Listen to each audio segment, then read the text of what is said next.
En fait, il faut juste que les demandeurs de crédit soient vraiment prêts à faire leur place. Que les gens sortent de l'option de vouloir brûler les étapes. Les projets n'échouent pas surtout à cause du manque de crédit. Généralement, ça échoue parce qu'on a mal utilisé l'argent. Donc ça, c'est un peu ce qui explique le fait que ces entreprises-là, quand ils se retrouvent à la banque, on se dit mais ils vendent beaucoup, mais où passe l'argent en fait? L'argent rentre dans ses responsabilités du quotidien.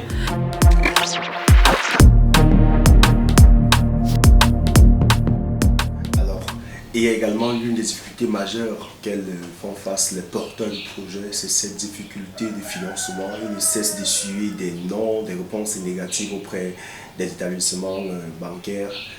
Est-ce qu'ici, ils peuvent avoir une certaine assurance que leurs projets seront bien montés et certainement financés par les banques? Oui, clairement, il y a beaucoup de non, bizarrement, parce que quand on écoute les médias, on a tendance à entendre que les banques sont surliquides, qu'il y a beaucoup d'argent à donner. On voit même qu'il y a eu des dons qui ont été faits, mais ça n'arrive. On a l'impression que ça n'arrive pas au niveau de celui qui a réellement besoin, parce que chez nous également, au quotidien, on reçoit comme ça des gens qui nous parlent de leurs refus auxquels ils ont dû faire face. Et notre responsabilité à ce niveau-là, c'est de les aider à comprendre pourquoi et de corriger en fait. Bon, ça a l'air contradictoire, mais le constat qu'on peut faire, c'est qu'il y a beaucoup de travail à faire côté demandeur de crédit, en fait. Oui, certes, on a mis des solutions de financement, mais on n'a pas préparé les gens à être éligibles à ces financements-là. Ok, donc les gens ne savent même pas clairement qu'est-ce que je dois remplir comme condition pour profiter de cette offre-là. Donc chacun se bat comme il peut, il dépose son dossier, mais on le rejette et parfois on te rejette sans que tu ne saches trop pourquoi. Donc, et c'est là, une fois de plus, où nous on intervient à se dire, on regarde ton dossier, on va se dire clairement, la plupart des refus, c'est parce que la crédibilité n'était pas correcte en fait. Parce que quelqu'un qui veut démarrer un projet n'est pas intéressant pour le financement. Parce que là, il demande à la banque d'investir dans le risque, d'investir dans son rêve. Les banques n'investissent pas sur les idées, ils investissent sur le potentiel. Ok? Donc, c'est de se dire, nous, on attire l'attention de ces gens-là, dire, il faut déjà que tu existes sur le marché, que tu aies fait tes premières preuves, en fait. Quand on a fait les premières preuves et qu'on se rend compte que, dans ce truc, il y a plus de potentiel. Si on avait plus de finances, on gagnerait plus. Là, on va voir la banque pour dire, voilà ce qu'on a déjà, voilà ce qu'on observe. Et la banque, désormais, elle est contente de faire partie de cette belle histoire qui s'écrit là, de ce succès qui s'annonce. Donc, c'est vraiment, il y a un travail à faire côté demandeur de crédit, de se dire, de prendre le temps de construire au moins la première étape de son projet, sérieusement. Et il y a aussi une remarque qu'on fait côté garantie. Il n'y a pas beaucoup de garanties. Les gens ne ramènent pas beaucoup de garanties. Du moins, les garanties ne sont pas fiables, en fait. On a un gros problème les gens ont tendance à vouloir falsifier, de se dire, je vais peut-être prendre un faux titre ou prendre ceci. Mais ça ne marche pas. Déjà, c'est vrai que parfois, chez certaines banques, ça peut passer, mais c'est même un mauvais signe parce que se lancer sur cette voie-là, ça veut dire que ça montre déjà clairement qu'on n'a pas l'intention de faire grandir cette entreprise-là. Et c'est tellement dommage, en fait. Donc, nous, aujourd'hui, on leur dit, vous pouvez construire cette crédibilité-là par vous-même. En fait, il faut juste que les demandeurs de crédit soient vraiment prêts à faire leur place. Que les gens sortent de l'option de vouloir brûler les étapes, de se dire... Parce que même un crédit qu'on vous accorde, si vous n'êtes pas capable de gérer ça, vous allez le gaspiller en fait. Les projets n'échouent pas surtout à cause du manque de crédit. Généralement, ça échoue parce qu'on a mal utilisé l'argent. Parce que tous ceux qui démarrent ont eu l'argent à un moment donné. Ça, c'est clair. On est d'accord sur ce fait. Tout le monde a un capital à un moment donné. Bon, maintenant, où est parti le premier capital que tu as eu? Parce que chacun a toujours un moment donné. Et ça, c'est une facilité qu'on a en Afrique et on ne se rend pas compte. À travers les tontines, on a facilement l'argent. Il y a le love money. Ça, on l'obtient facilement en Afrique. Ça, c'est un peu la particularité. Ça, c'est une richesse qu'on a. Le fait d'être très sociable, si on veut lever, on lève rapidement les fonds. Mais est-ce qu'on est capable de gérer ces fonds? Ça, c'est les premières questions qu'on doit se poser. Les gens sont encore très résistants à la formation parce qu'ils prennent toujours exemple sur « Ah, moi, je connais un tel qui est parti des zéros, qui n'a même pas fréquenté, mais qui est devenu milliardaire. » Mais non, ça, vous n'avez pas les détails du truc. Et puis, on n'est plus à ce temps-là.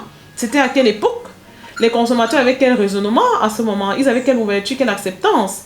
Aujourd'hui, avec le digital, avec la mondialisation, l'esprit, les habitudes de consommation ont tellement changé que vous ne pouvez plus simplement vous permettre de fabriquer n'importe quoi et venir présenter aux gens, ils achètent. Il y a beaucoup d'efforts à faire. Ok? Donc, aujourd'hui, clairement, ceux qui veulent vraiment obtenir les financements, ceux qui veulent vraiment construire quelque chose de solide, devraient essayer de respecter les étapes, de se dire, je m'approprie d'abord de mon projet, je lance la première étape, même pour maîtriser mon marché.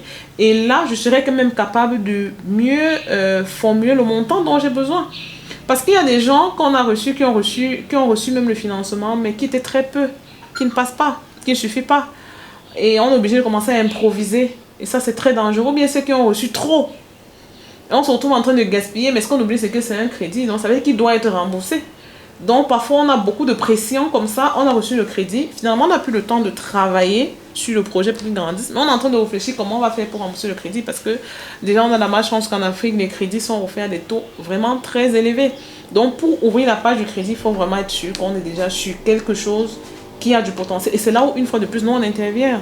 Notre particularité, c'est vraiment d'aider ceux qui ont une idée à vraiment démarrer de la façon la plus réaliste possible. De se dire quelles sont les ressources que j'ai, est-ce que je peux d'abord commencer avec ces ressources, le temps de grandir même déjà en tant que personne, parce qu'il faut aussi avoir le mindset qui va avec. Si on n'a pas le mindset de savoir gérer 100 millions, même si on vous donne 100 millions, le projet ne marchera pas en fait. Donc c'est... Voilà un peu les éléments qui... Et là, vous faisiez allusion aux start-upers. Il y a des entreprises également qui ont déjà pratiquement toute une renommée, mais qui veulent vraiment grandir davantage, mais juste là, ils tombent toujours à des banques qui sont plutôt négatives. Oui, ça aussi on en a eu. On l'a souvent. Pour ces entreprises-là, le constat qu'on peut faire, c'est que quand ils arrivent à la banque, on se rend compte qu'ils ne sont pas structurés.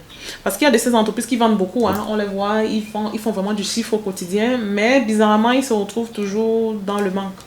Et c'est ça, en fait, ça dit, on n'arrive pas à expliquer comment vous pouvez faire beaucoup de ventes, et à la fin, vous n'avez rien qui reste, en fait, les bénéfices sont où? Bon, ces entrepreneurs-là, c'est vrai qu'on va beau les en vouloir, ils ne savent pas gérer, mais...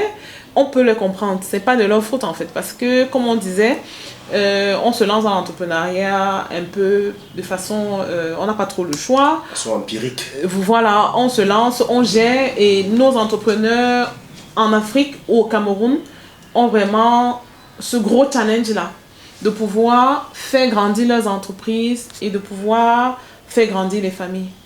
Parce que le poids social, vraiment, c'est un gros frein au développement des entreprises au Cameroun. Parce que au Cameroun, quand on dit que tu es chef d'entreprise, ou bien tu es chef de famille, tu n'es pas chef que de ta seule famille, de tes enfants, ou juste responsable de ta femme. Non. C'est que tu es responsable de tes enfants de tes frères, des enfants de tes soeurs. Donc vraiment, tu as tellement de responsabilités que... Et en plus, à côté, si tu as une entreprise, un commerce que tu gères, si tu n'as pas une discipline vraiment aiguë, tu ne t'en sors pas. Parce que là... il n'y a pas une grande distance entre l'argent de la famille et son argent personnel. Donc, si on ne sait pas faire la différence avec ça, on ne s'en sort pas, on a du mal. Donc, ça, c'est un peu ce qui explique le fait que ces entreprises-là, quand ils se retrouvent à la banque, on se dit, mais ils vendent beaucoup, mais où passe l'argent, en fait? L'argent rentre dans ses responsabilités du quotidien. Il ne sait pas faire il n'a pas su mettre des barrières, ou bien les responsabilités sont au-delà de son pouvoir financier. Ça aussi, c'est un gros problème qu'on a. Et nos entrepreneurs, à un moment donné, doivent comprendre que si on veut atteindre un certain niveau, si on se dit qu'on veut challenger les autres entreprises étrangères, on va devoir apprendre à mettre des barrières. Hein. Oui, on va devoir mettre des barrières. Les gens s'en sortent ailleurs, ça ne fonctionne pas par magie, ça fonctionne parce que la société est organisée autrement. Ces chefs d'entreprise n'ont pas les mêmes ils n'ont pas ce poids-là, en fait. Donc, ça veut dire qu'on gagnerait vraiment à ce que... il y a un gros développement, il y a un gros travail de développement personnel à faire, un gros travail éducationnel à faire, de se dire, bon, si je veux atteindre un certain niveau, il y a une discipline, il y a un nom que je dois apprendre à dire. Voilà, apprendre à gérer ses finances, séparer son argent personnel de l'argent de l'entreprise, pouvoir se verser un salaire. En Afrique aujourd'hui, D'autant plus qu'on sait qu'en Afrique, le chef d'entreprise ne sait pas qu'il est censé avoir un salaire dans son entreprise. Voilà. Il se sert directement dans la caisse. Oui, il se sert directement dans la caisse. C'est moi le boss ici. Donc quand il ramasse l'argent, il va avec. À peine il sort de là, on l'appelle. Il y a tel cousin qui a eu tel problème. Il envoie. Ça fait que finalement, parfois, à la fin du mois, ils ne savent pas exactement... est-ce que j'ai fait du bénéfice? Est-ce que je n'ai pas fait? Parce que ça aussi, on en voit des entreprises qui vendent beaucoup, mais qui ne savent pas s'ils font des bénéfices, en fait. Parce que le gros problème aussi qu'on a, la remarque qu'on peut faire, c'est que l'argent vient de partout. On est dans des tontines, on est peut-être dans 5 tontines. Si je bouffe la tontine, si je remets dans l'entreprise, je prends là-bas, je mets ici. Donc, on met les argents, on enlève en désordre. Au point, on ne sait plus, on n'est pas capable de dire si cette structure est véritablement rentable. On n'est pas capable de dire si cette structure mérite même le crédit. en fait. Donc et ça, c'est un problème de structure, en fait. Donc aujourd'hui, nos chefs d'entreprise qui ont la chance d'être sur des projets florissants, ils ont eu la chance de dénicher, de se positionner sur des secteurs d'activité qui ont l'air de marcher. Ils devraient urgemment se structurer. Ils devraient urgemment se structurer parce qu'il n'est pas question de dire que ça veut dire qu'ils doivent renoncer à leurs responsabilités. Non, ils doivent réorganiser la façon de gérer leur argent, ok? De vraiment structurer l'argent, de comprendre qu'est-ce qui donne même l'argent dans l'entreprise. Parce que ce n'est pas tout ce qu'on vend dans l'entreprise qui donne l'argent. Il y a des choses parfois qui absorbent les bénéfices que d'autres ont produits. Donc si on n'est pas structuré, on ne se rend pas compte de ça. Donc, pour que ces entreprises-là deviennent intéressantes pour les banques, parce que le problème survient souvent quand une entreprise atteint un niveau où elle se dit « je vais relancer ma production ». Ok, j'ai l'impression qu'il n'arrive plus à satisfaire la demande. Un entrepreneur qui produit je ne sais pas trop quoi, il livre peut-être un produit alimentaire sur le marché des chocolats ou je ne sais pas trop, des yaourts ou quoi que ce soit. À un moment donné, il se rend compte que la demande augmente, mais il n'est pas capable de la satisfaire. Ça veut dire qu'il a besoin de renforcer son fonds de roulement. Bon, maintenant, quand on va voir les banques, s'il n'a pas fait d'épargne, on peut pas tracer les entrées, on ne sait pas à qui il vend, il n'a pas de contrat avec ses partenaires, il n'a pas une feuille de route claire de croissance, il n'a pas un plan de croissance et parfois il n'a même pas de business plan. Parce que le problème aussi, c'est que beaucoup de nos entrepreneurs croient qu'on commence à parler de business plan, c'est seulement pour les startups. Ou bien c'est seulement pour ceux qui ont besoin de crédit. Non, toute entreprise sérieuse a besoin d'un business plan. C'est comme on dit, c'est un plan, ton plan de business, ton plan de croissance. Ok, ça te permet d'avoir une vue comme ça, là, de ne pas perdre de vue ta croissance. Donc, c'est autant de détails qui font que ces chefs d'entreprise-là se retrouvent recalés. Merci d'avoir écouté cette vidéo. Si ça vous a plu, c'est le moment de liker et de laisser un commentaire. Abonnez-vous à notre page pour ne rien rater de nos publications et surtout partagez à un ami qui en a besoin. On se retrouve très bientôt pour un nouvel épisode.